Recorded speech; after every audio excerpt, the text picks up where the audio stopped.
Good morning, everybody. It is Tuesday, February 13th, 2024, and this is time for our regularly scheduled open business meeting. Myself and Commissioner Daly are present. Commissioner Beck is absent, and we'll just go around the room and have everybody introduce themselves for the record. I'm Renee Waters, I'm the lead on the fifth floor. Jeremiah Cameron, Operations. Josh Brown, Operations. Evan Avedon, Procurement. Tim Klein, Treasurer's Office. Rob Brown, Treasurer's Office. Herb Cantu, Landfill. Cheryl O'Clair, TCA office. Santiago Barrios, Supreme Court. Emily Child, Clerk's Office. Shannon Holstein, supervisor, fifth floor. Bob Harney, Operations. Sean Rain, Paramedics. Elizabeth Duncan, communication. Luke Tendershade, Alright. Pamela Ford, transcripts office. Trent Triple, County Clerk. Bob Perkins, Ada County Procurement. Rich Riffle, Crime and Coroner. All right, and on the bridge, we have Tom Audie and Bob Batista. So we are going to start today with a special employee recognition for Emily Child. Where's Emily? Welcome to our meeting. We have a little speech and an award for you, so you got to sit through the speech first. And this is for a big one, 20 years of service. Emily Child is celebrating 20 years of dedicated service to Ada County. After graduating from Boise State University and working at the Idaho State Law Library, Emily began her career with Ada County in 2004. Emily was originally assigned to the probate guardianship unit and then moved up to district court where she was mentored by Judge Weatherall and his clerk. Emily is currently assigned as an in-court clerk for District Court Judge Jonathan Medema.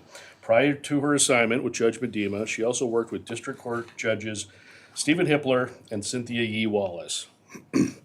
In addition to her many years of customary in-court duties, Emily clerked for Ada County's Mental Health Court for 7 years.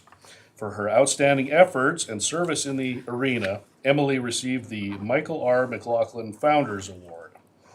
When she's not working, Emily can be found playing the piano or organ, reading a book, or painting a landscape. She also loves spending time with her family. Emily is a dedicated employee and a valued coworker. She is a tremendous asset to the Ada County team. We look forward to another 20 years with Emily. Congratulations. All right, is there anybody from your department or anyone else would like to say a couple words? I know every department in the county probably will say this, but I don't know that they could all be truthful. Working in courts for 20 years, especially a large stint in mental health, requires a very unique person. And I can't tell you how much I appreciate the time that you spent with us. I do hope we get you for another 20 years, although I'd be worried if you spent another 20 years. I might need some mental health problems. But, you know, we every department in the county struggles with turnover, with young folks coming in. And your example of sticking with us and really feeling like this is a calling more than a job for 20 years has been very awesome. And it's had a large influence on a lot of people in our office, so thank you for that. I appreciate it. Anybody else like to say something? I no longer work for the county, but I was here for 10 years. And when I first started as a clerk, back in the day, it used to be 1, 2, and 3, so I was clerk 1, and I was under Christopher Rich. I was so lost. I was even afraid of asking questions until I met Emily. And she was the one that said, just keep on coming, it's okay, you don't bother me. 10 years I've been gone, now I work for the Supreme Court, and in all those years I never met someone with the work ethics that Emily has. And I'm not being biased because she's a friend, but I'm very happy for you, congratulations. Well, thank you. Is there anybody else? Would you like to share some of your wisdom with us, Emily? I really have none. I've just survived sometimes. But I just, I have some great clerks of the court I worked under. There's Trent's the fourth. I started under Dave Navarro. He was a great man, and Chris and Phil after. And I've just worked with some great supervisors I've had as well that kept things positive with changes that came along the road, especially down the IT route that happens. And I had some great judges that I was lucky to work with that now are pretty much all retired. Judge Hansen was one with drug court, with my time with him, and Judge Copsey, who's still around, and I enjoyed my time with Judge Wetherill as a mentor judge and Judge Beater as well, and it's just been a great time and good experience, and the cases and learning about, you know, the judicial system and seeing how it works and enjoying that. All right, well, thank you. Do you have anything to add, Commissioner Daly? No, just congratulations and thank you, because this is an important part of our process, and it's like the chairman has said on occasion, most people don't like to come to the courthouse. Court is one of those things, but if there are people like you who can make it as pleasant as possible for people when they come, thank you for doing that. Thank you again, congratulations. If you want to come up, we'll get a picture of you with the award, we'll get one with the commissioners, and then with all your cohort workers here.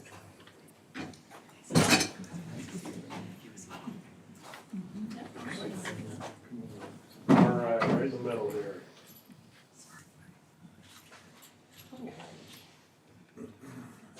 All right, so give you that. There we go, do the handshake. All right, on behalf of Beta County, we appreciate your good work. Several options, big smile. All right, now let's get all the employees up here. Could I get one? Okay. 1, 2, 3. Thank you. All right. Everybody else wants to get the picture, come on up.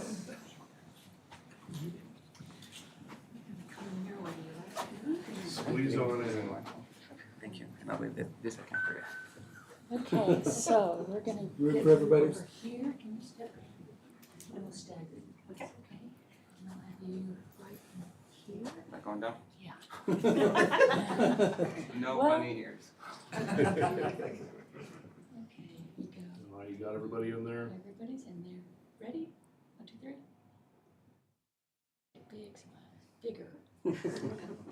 Okay, and your phone. Thank you. Go. All right. All right, well, thank you again. Congratulations. And thanks, everybody, for coming. Cheryl? Thanks, Emily.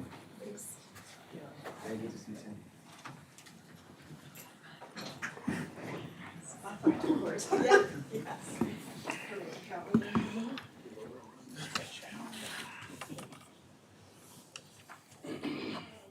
All right, well, we'll move on now to procurement. Right, move off the table. Oh, let's, oh yes, motion to move unfinished business off the table. I move to remove the unfinished business from the table for consideration.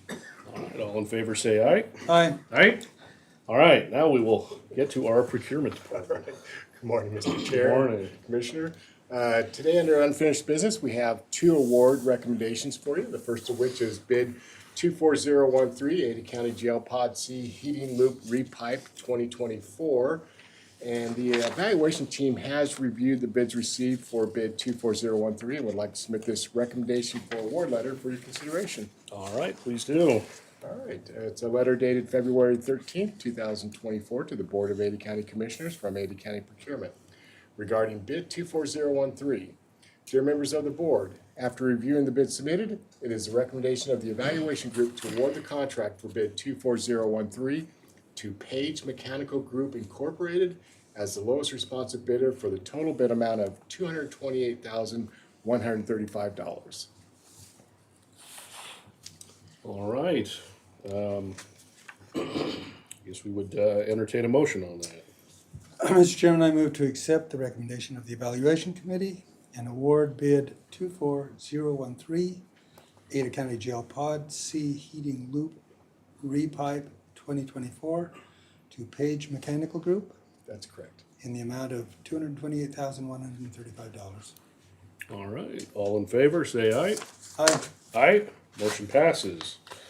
We have an award of bid number 24029, Ada County landfill trash capture fencing. Yes, so Mr. Chairman, Commissioner, the evaluation team has reviewed the bids received for bid 24029 and would like to submit this letter of a recommendation for award for your consideration. All right, please do. All right, it's a letter dated February 13th, 2024 to the Board of Ada County Commissioners from Ada County Procurement regarding bid 24029. Dear members of the board, after reviewing the bid submitted, it is a recommendation of the evaluation group to award the contract for bid 24029 to Meta Technologies Incorporated as the lowest responsive bidder for the total bid amount of $150,000. How much was that again? $150,000. And that was one where the original bidder didn't give us something that we thought was appropriate. Is that right? That is correct. We had to find Diamond S Fencing non-responsive for not meeting our specifications.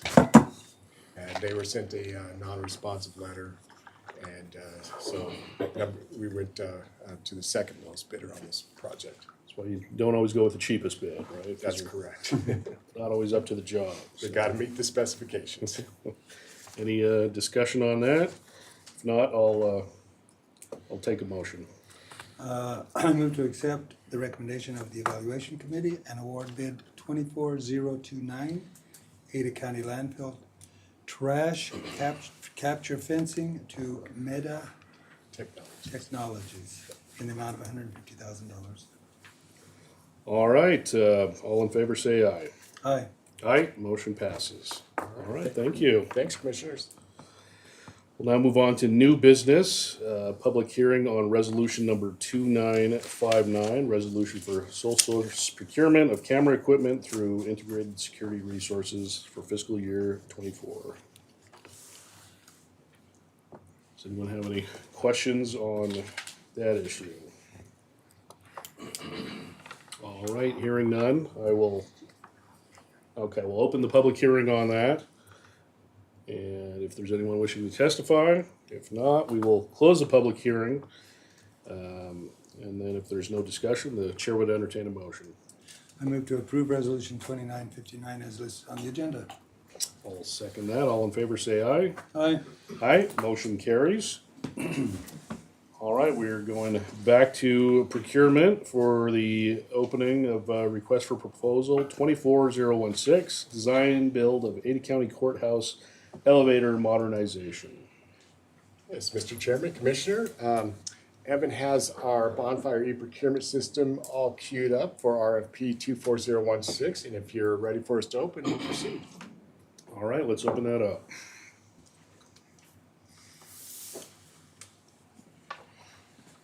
So, Mr. Chairman, Commissioner, this will be a design-build project to modernize the elevators here at the courthouse. These elevators have been in place since 2002, and the contractor is expected to analyze the current elevators and provide design and specifications and guidance on replacement or refurbishment of these elevators. So Evan's got them opened up. Our two proposers are TK Elevator Corporation and Young Elevator Incorporated. So those are our two proposers, and we'll need a little time to evaluate their proposals and would like to request that this be tabled for final ranking and award recommendation to the February 27th, 2024 open business meeting. All right, any questions? If not, chair would entertain a motion.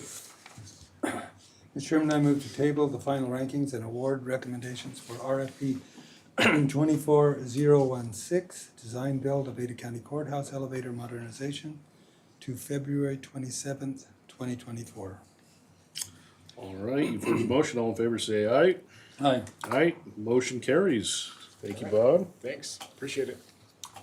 I'll move to operations, and we have a couple of change orders. We'll go to change order number 1.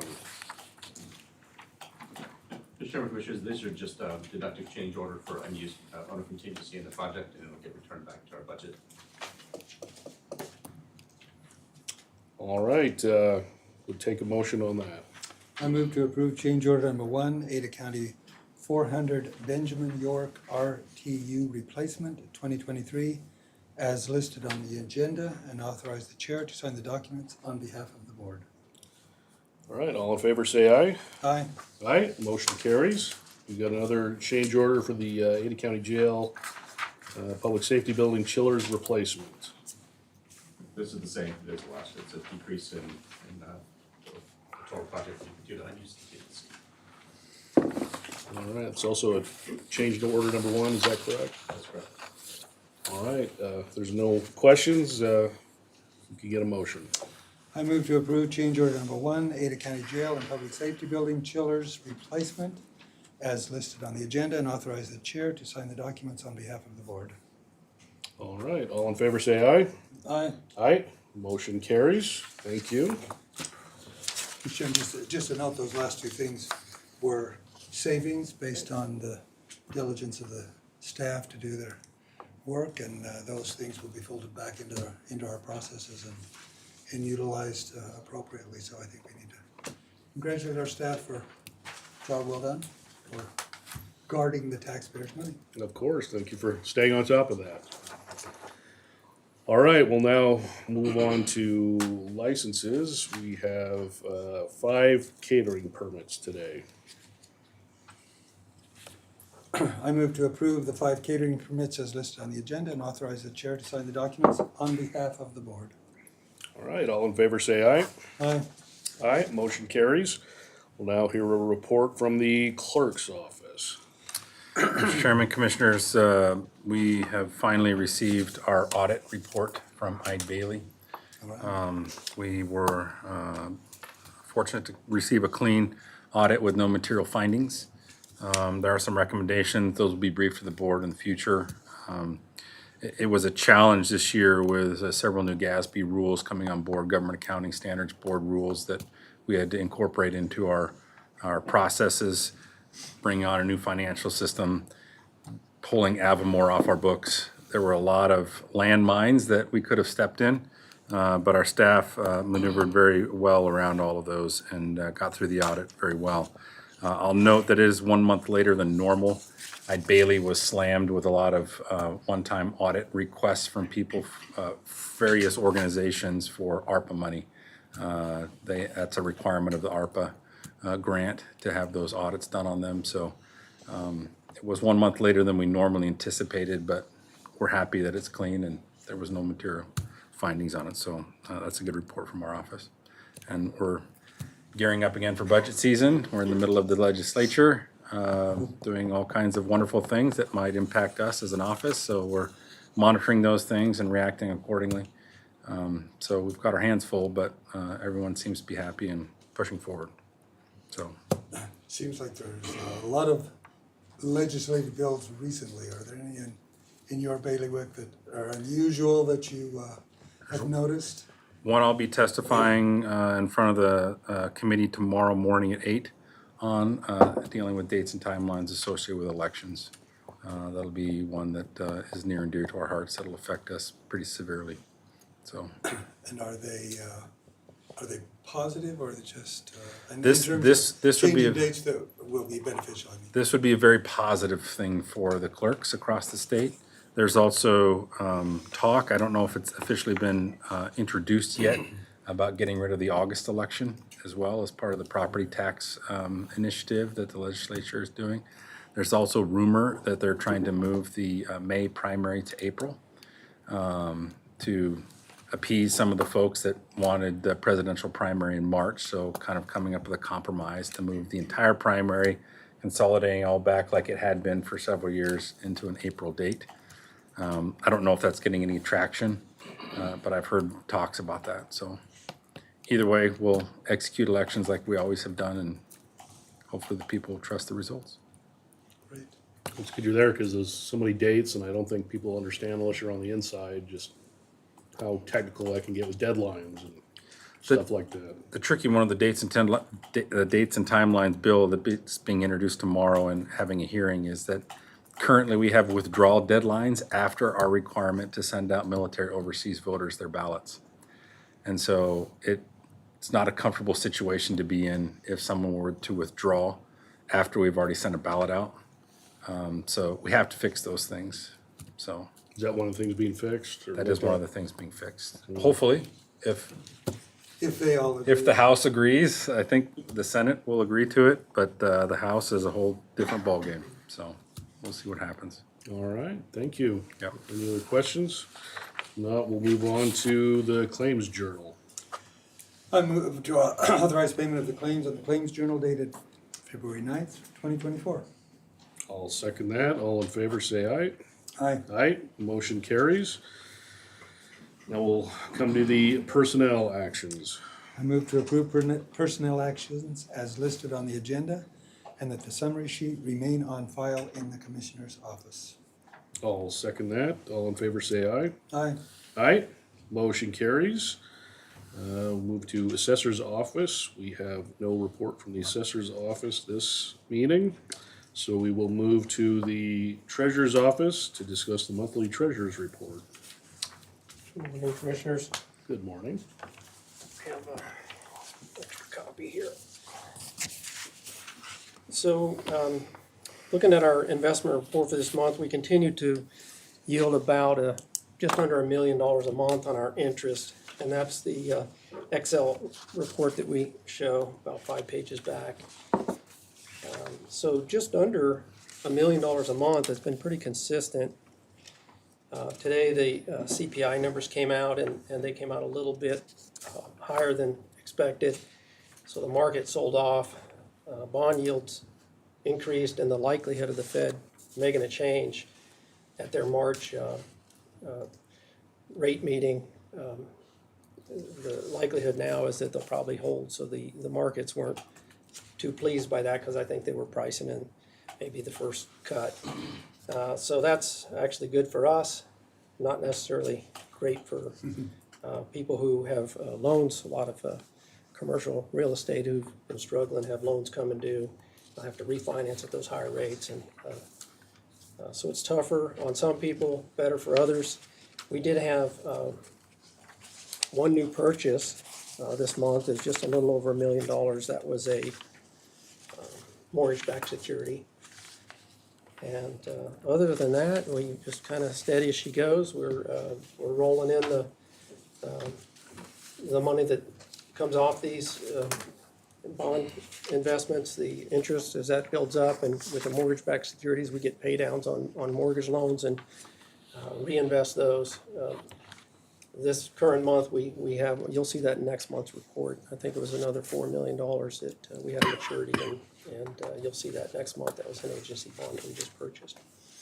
So things are moving along pretty good as far as our investments. If you have any questions, I'd be happy to.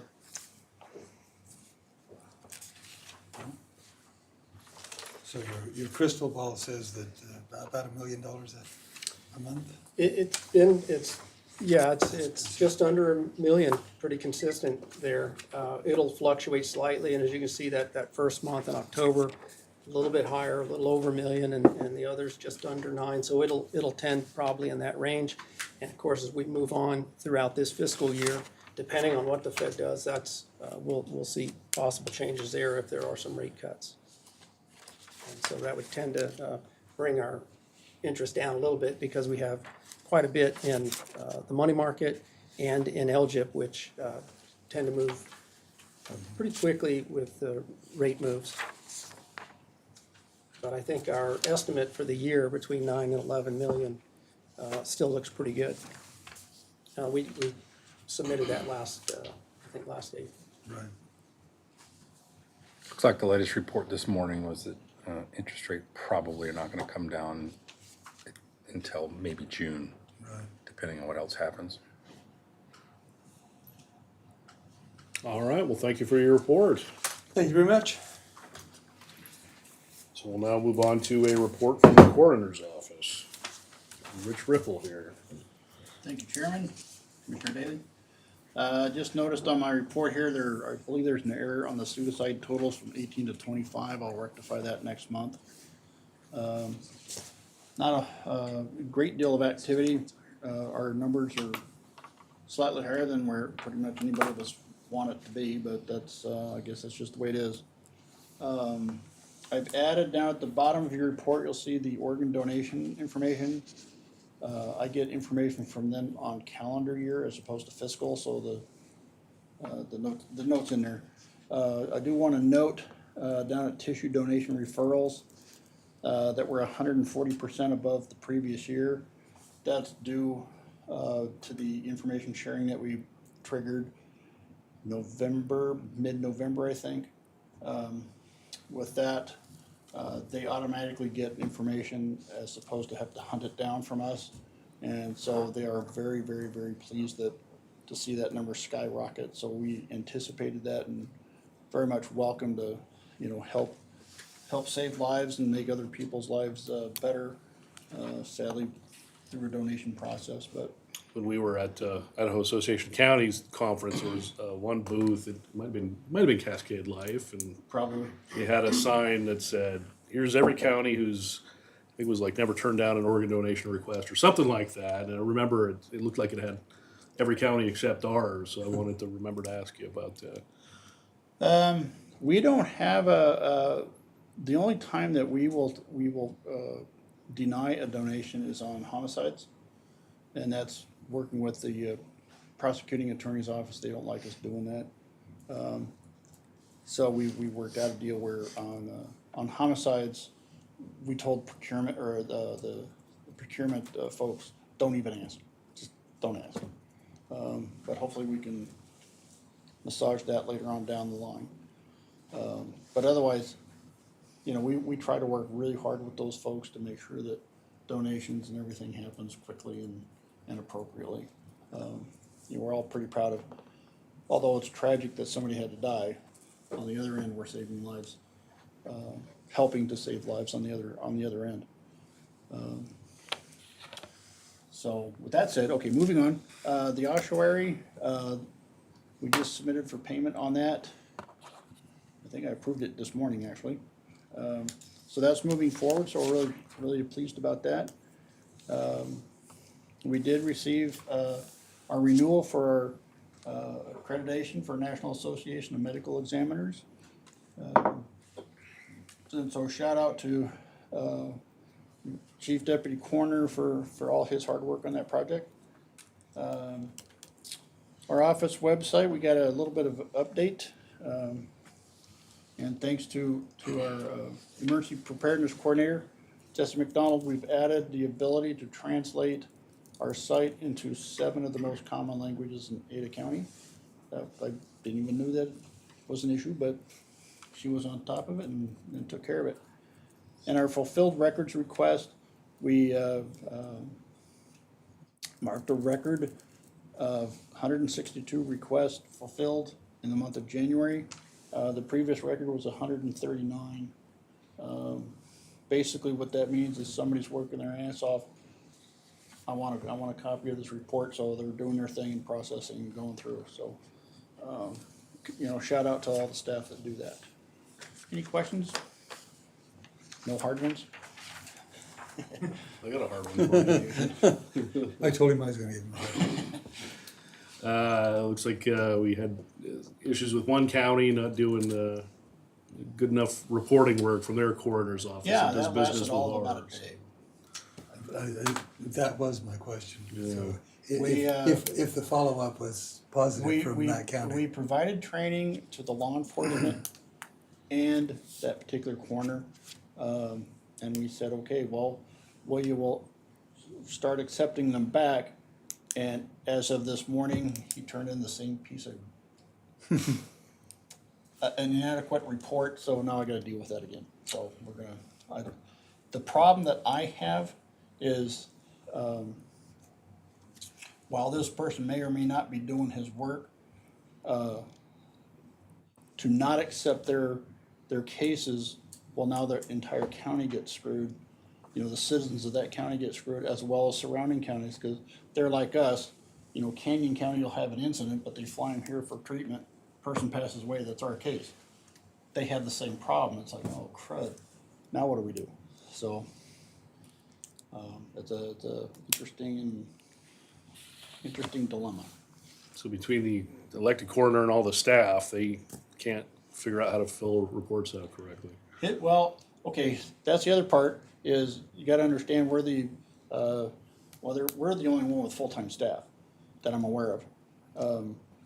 You know, it's just this guy and he's got 3 volunteers and, you know, it's Really, in that large of a county, they only have 3, yes, I think 3. And then, well, I don't wanna get too much into that, cause it's on record and, you know, it's their county, so I can't say too much. But yeah, it's difficult to work with. He was at the training we provided and, you know, all I can say in being as nice as I possibly can, apparently he didn't pay attention at all. So we're kind of a little tuned up about that. Law enforcement is just as tuned up as we are. Nobody knows what to do about it. I mean, you can't fire the guy, so, well, you could, I suppose, but, Well, It's a- keep coaching them up. I guess at the end of the day, their board will, I mean, if their board wants to appropriate more money for a deputy to actually do the work, then well, something yeah, for like I them to say, consider. I'd be more than happy to make those suggestions, but it's not my county. You know, he's the one that's gotta step up and ask for the funds, not me. So, Okay, well, we hope it gets worked out. yeah, we hope it does too. Any other questions? Nope. All right, we've got one of your contracts coming up here in a minute, so might be hearing back from you. We'll move on to approval of the minutes. I move to approve the minutes as identified on the agenda and authorize the chair to sign the documents on behalf of the board. I'll second that. All in favor, say aye. Aye. Aye, motion carries. Now we come to Expo Idaho, ratification of interim event. Any comments from the gallery? I move to approve and ratify the interim event agreement as assigned by Commissioner Beck on February 7th, 2024, as listed on the agenda. All right, I'll second that. All in favor, say aye. Motion carries. Now we've got Parks and Waterways. We have 3 events at Barber Park. I move to approve the 3 Barber Park Education and Event Center agreements as listed on the agenda and authorize the chair to sign the documents on behalf of the board. And I'll second that. All in favor, say aye. Aye. Aye, motion carries. Moving on to agreements. We have 8 agreements this week, including one for landscaping services at the new coroner's facility. So with spring coming, I guess it'll be nice to line that up. Has anyone been doing the landscaping currently, or what have we been Well, I doing? know it's in, but I think, I don't know anything about that. I would assume it's for maintenance, but, near as I know, everything's in. I believe ProCare probably does a lot of the other buildings in Ada County. Mr. Chair, that's correct. Currently, the contractor's still on site, so they're responsible for maintaining all of the installed landscape. Until the building officially turns over anything that dies or has problems, they'll take care of it. But once turnover happens, this contract will be in place to maintain the landscaping. Do they do the vast majority of the outside of buildings in Ada County? Yeah, that's, ProCare is our go-to contractor. Procurement can talk to it a little more than I can. Do we have any other landscaping groups that do services for us? I believe there was one other one, but I think for the vast majority of it is, they've done a really outstanding job the last few years with taking care of county properties. I think, do they do the snow as well? Because I think I saw them here shoveling snow when we had the big snowstorm. They do snow removal as well. All right, we have mutual assistance compact between Ada County and Boise County for law enforcement services, and I think all the rest are IT related. Do you have any questions or comments on any of these? Nope. All right, well, if there's no more discussion, Chair would entertain a motion. I move to approve the 8 agreements as listed on the agenda and authorize the chair to sign the appropriate documents on behalf of the board. And I'll second that. All in favor, say aye. Aye. Aye, motion carries. And we have the weekly indigent items. I move to accept the recommendation of the indigent services staff as listed on the summary of cases dated February 13th, 2024, and authorize the chair to sign the documents on behalf of the board. I'll second that. All in favor, say aye. Aye. Aye. Motion carries. And if there's no other business to be brought forward today, we will be in recess.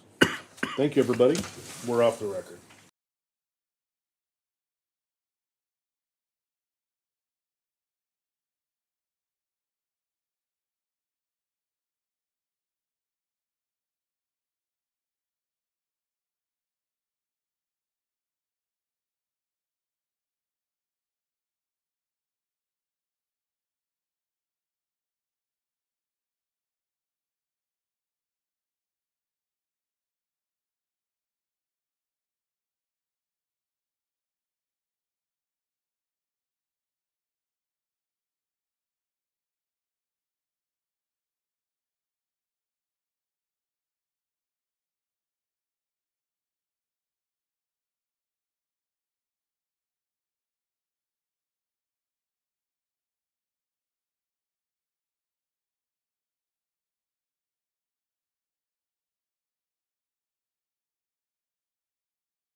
All right, good morning. It is Tuesday, February 13th, 2024. The time is 9:35.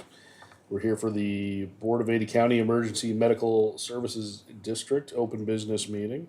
Myself and Commissioner Daly are present. Commissioner Beck is absent, and with us we have Sean Rain from EMS. Madam Secretary, are there any changes to the agenda? No, there are not. All right, we'll move on to new business and starting off with the Claims Journal. I move to authorize payment of the claims as listed of the Claims Journal dated February 9th, 2024 regarding EMS expenditures. I'll second that. All in favor say aye. Aye. Aye, motion carries. Now we'll take up the personnel actions. I move to approve personnel actions as listed on the agenda and that the summary sheet remain on file in the Commissioner's office. I'll second that. All in favor say aye. Aye. Aye, motion carries. We'll now take up the approval of the minutes. I move to approve the minutes as identified on the agenda and authorize the chair to sign the documents on behalf of the board. I'll second that. All in favor, say aye. Aye. Aye. We will now take up agreements. We have one agreement, number 15598, agreement between Ada County EMS and AVI Systems. You want to comment on that? Yes, Mr. Chair, Commissioner Daly, this is the company for years. They've maintained our AV equipment at our Benjamin facility, all of the stuff that we use for training and conferences and conference calls, that kind of thing. So, It's just a yearly renewal? yeah. Okay. Any other questions? If not, take a motion. I move to approve agreement number 15598 as listed on the agenda and authorize the chair to sign the appropriate documents on behalf of the board. I'll second that. All in favor, say aye. Aye. Aye. And finally, we have the EMS update. Yes, Mr. Chair, Commissioner Daly, good morning. Just a few things this morning. The legislation that designates EMS an essential service, puts it on the counties, creates the Fund 4, and now also moves the Bureau over to OEM. That's in the legislation. It's the whole enchilada now. I don't know if they're gonna end up separating that back out.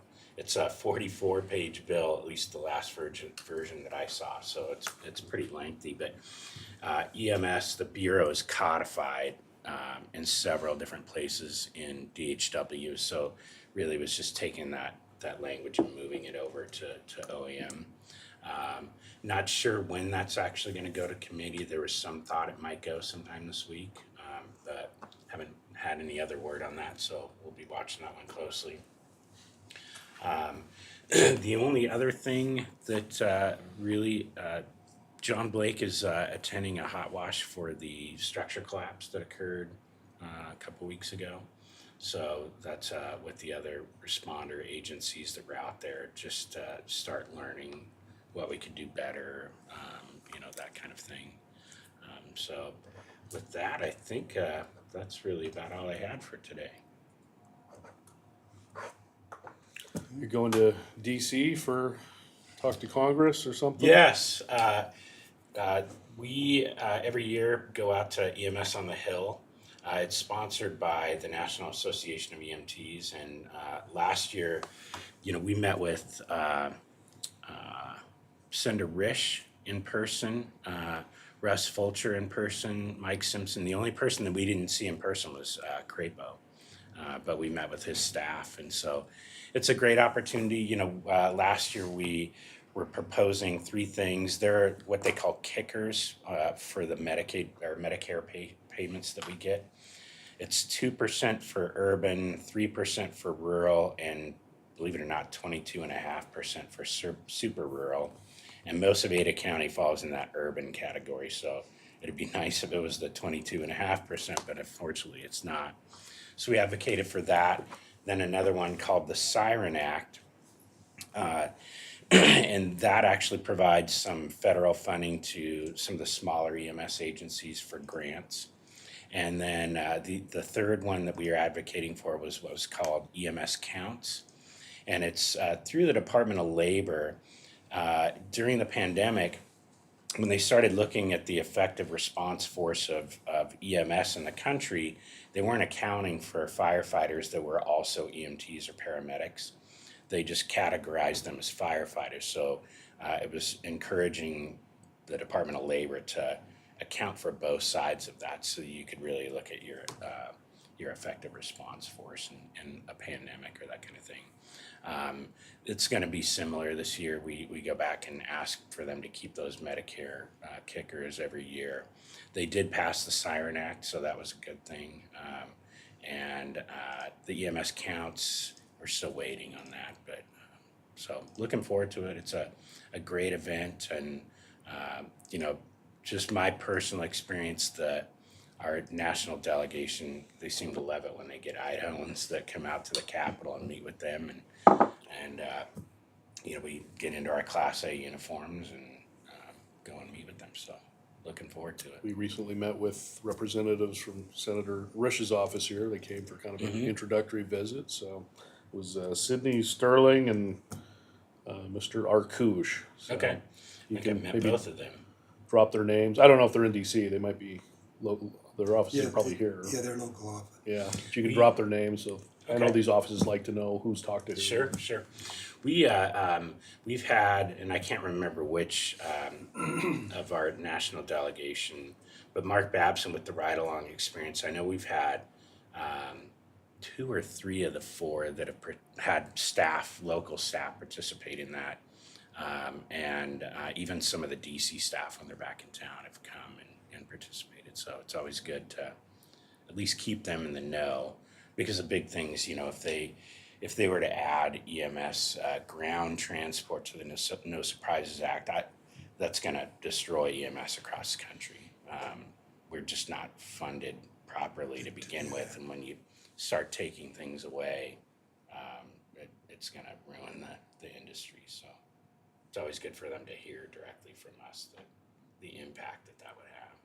So that's it. Is that in legislation now, just being talked about, or?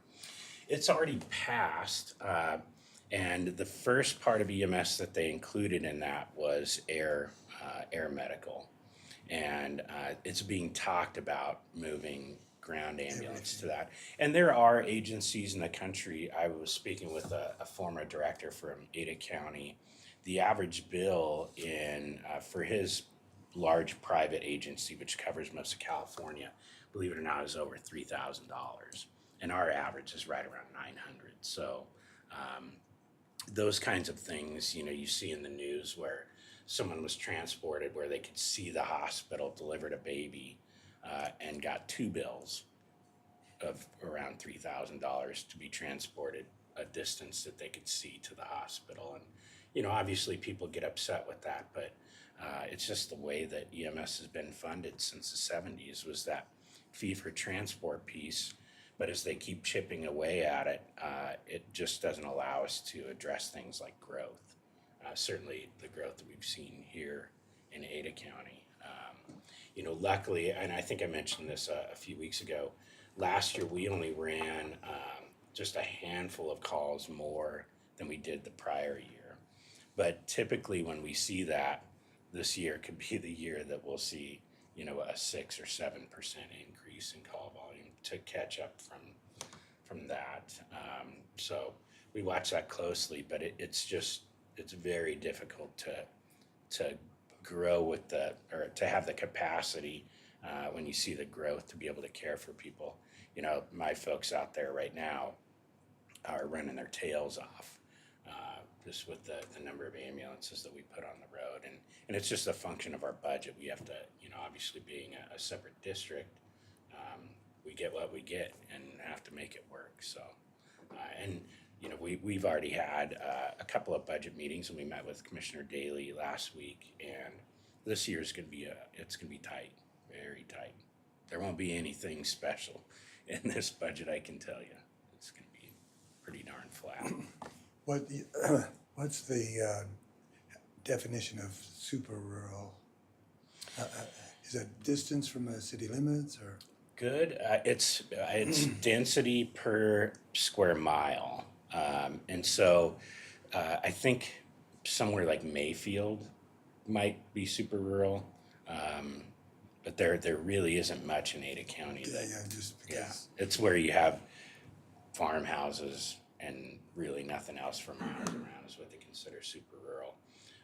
And then rural, an example of that might be somewhere like Chalice or Salmon, where they have. Chalice and Salmon is just rural, not super rural? Wow. Because you've got that population in the central area, and then as you get out, it probably becomes portions of that as super rural. And I'm taking a swag at that. I don't know for sure. I haven't looked at their county. I was just curious, because like down along the river, in South Ada County, there's some, seems to me, that's why I was asking the definition, some of that might be super rural. It might be. And those are calls that we might go on once a year, occasionally. And if that was gonna be my next question, even if it is super rural, do they give you the 20% based on call volume, et cetera? Sort of, but not really. It's only if, if you run the call down there and it is in an area that's defined as super rural, you get that kicker. But outside of that, no. There isn't even very much in Ada County that they consider rural. Even Cuna would be considered urban by their definition. Yeah, population per square mile. Yeah. So All right. it's a struggle. Yes, thank you. So that bill, the legislative bill is, what's the estimate analysis of its moving forward and votes and all of that? Or have they done that analysis yet? I haven't seen the it hasn't gone to LSO unless it has just in the last few days to have them work on the bill to get it into that language to be an RS. I haven't seen a print hearing for it yet. It'll probably go through Health and Welfare would be my guess. So Privilege Committee, we're not hitting the deadline because I think that's Friday this week for new Yes. bills. And that's where I was going next, which committee had been assigned, based on deadlines. Yeah, I suspect it'll be Health and Welfare. The sponsors were Senator Burkey, who sits on Senate Health and Welfare. Representative Souter, he's not on House Health and Welfare, but it sounded like, and even with the news last week, I haven't had an update on this, but Representative Blanksma was going to co-sponsor, and she does sit on House Health and Welfare. So there is one other bit of legislation that we're kind of watching. Chief Tominski with the Middleton Star Fire Department, they've been working with Jason Monks on a fix to House Bill 389 because it really impacted fire districts. We had an impact too, no doubt about it, but it wasn't as severe as what fire districts saw. Proposing a fix to that and would also allow for consolidation of two agencies without the penalty of taking the lower of the two levies or being affected by, there's an 8% cap when you consolidate.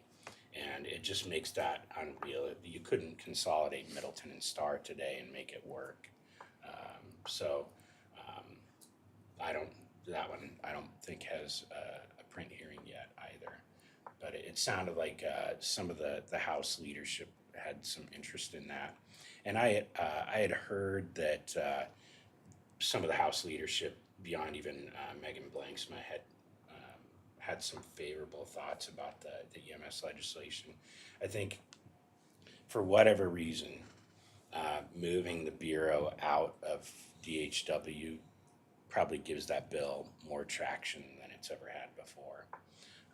And then other conversations, I think, as we move forward, and I mentioned this before, I think, is that if you put the authority and responsibility on the county commissioners, then you as county commissioners have to have some lever to pull to fund Some EMS ability to do. appropriately. Mm-hmm.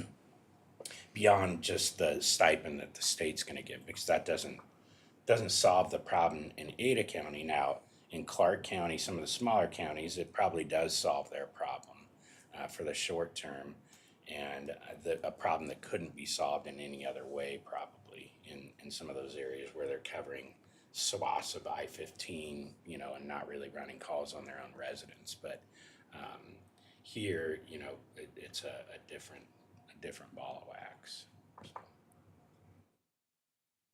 Okay. All right. Well, thanks for the updates. Thank you. And if there's nothing else, we'll be in recess.